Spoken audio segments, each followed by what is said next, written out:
নমস্কার বন্ধুরা, কেমন আছেন? আমি আবার একটা ব্লগ নিয়ে হাজির হয়ে গেলাম। তো বর্ণালী লাইফস্টাইল ব্লগে আপনাদের স্বাগত। সকালবেলায় ঘুম থেকে উঠে এই ১ম কাজ হলো আমার এই উইন্ডোর কার্টেনগুলোকে সরানো। তারপর উইন্ডোগুলোকে খোলা একেক ঘরে করে। তারপরে একটুখানি ব্যালকনিতে এসে টাইম স্পেন্ড করছি। সুন্দর একটু হাওয়া দিচ্ছিল, তারপর দাঁড়ালাম ব্যালকনিতে এসে। তারপরে ব্রাশ করে নিলাম, ঘুম থেকে উঠে ব্রাশ-ট্রাশ করে আমার এই গোপুসোনাদের তুললাম। গোপুসোনারাও ঘুমাচ্ছিল, তাদের ঘুম ভাঙালাম। এই গোপুসোনাদের সকালে একবার আমাকে সেবা দিতে হয়।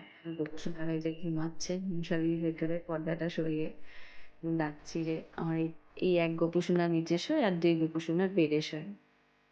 তারপরে গোপুসোনাদের তুলে টুলে চা বসিয়ে দিলাম, আমার চা হয়ে গেল। বসে বসে চা খেলাম একটুখানি। ছেলেও স্কুল চলে গেছে, হাজবেন্ড ঘুমাচ্ছিল। তারপরে চান টান করে নিয়ে দুপুরে রান্না বসিয়ে দিলাম।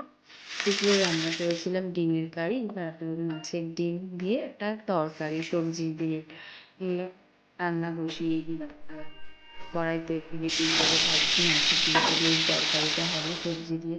ভালো লাগে খেতে আমার, এই সব রকম সবজি করে। তারপরে ইলিশ মাছ করেছিলাম, ইলিশ মাছের ঝোল। শাশুড়ি মা তো খায় না, সেই জন্য ডিম খায় না বলে ইলিশ মাছ করেছিলাম। সন্ধ্যাবেলা একটু বেরিয়েছিলাম, এই আয়নার সামনে একটুখানি ঢং করলাম। তো ভালো লাগলে লাইক, কমেন্ট, শেয়ার করো অ্যান্ড সাবস্ক্রাইব করে দিও। বাই।